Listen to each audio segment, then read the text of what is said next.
याचा शुभारंभ कुठनं करायचा हे आम्ही ज्यावेळी बसलो, प्रत्येक नगरसेवक म्हणत होता की माझ्या प्रभागातून करा, माझ्या वार्डामधून करा.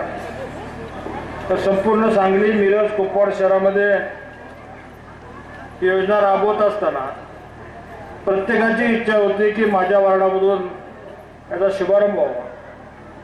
पण आम्ही प्राधान्य दिले ते सांगलीवाडीला.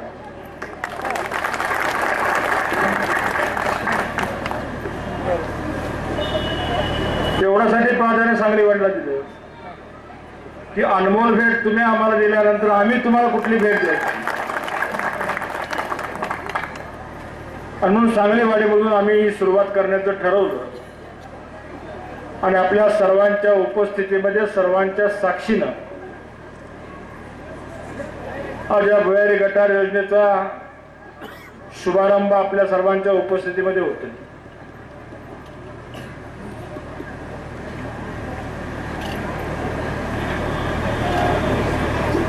आज जवळपास या डेनेकची होणार आहे.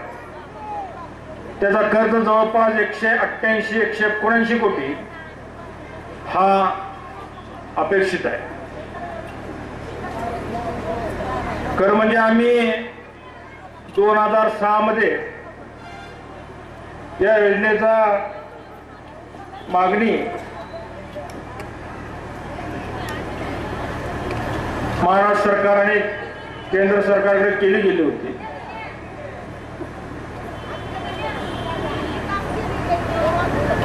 पण ज्या शहरामध्ये 123 लिटर पाणी पर हेड माणसाला जोपर्यंत मिळत नाही तोपर्यंत या योजनेला सरकार मंजुरी देत नव्हतं. त्यानंतर आम्ही ठरवलं, दिल्ली सरकारकडून आम्ही ही योजना मंजूर करून आणली आणि योजनेचं काम आम्ही सतेज पाटील हातामध्ये घेतलं. मान्य कैलास श्री नामदार विलासरावजी देशमुख साहेब मुख्यमंत्री असताना योजना मंजूर झाली आणि मंजूर योजनेचा भूमिपूजन समारंभ आम्ही घेतला गेला. दरम्यानच्या काळामध्ये तिथं महाआघाडीची स्थापना झाली. सगळे पक्ष एकत्र आले आणि एकत्रित येऊन आमच्या विरोधामध्ये उभे राहिले. त्यावेळी सांगितलं होतं की सांगलीच्या महापालिकेमध्ये बिग बाजार झाला गेला आहे. लोकांना वाटलं विरोधक आहे बोलतायत, पण आपण सर्वांनी बघितलं असेल की बिग बाजार ज्यादा काळ टिकला गेला नाही.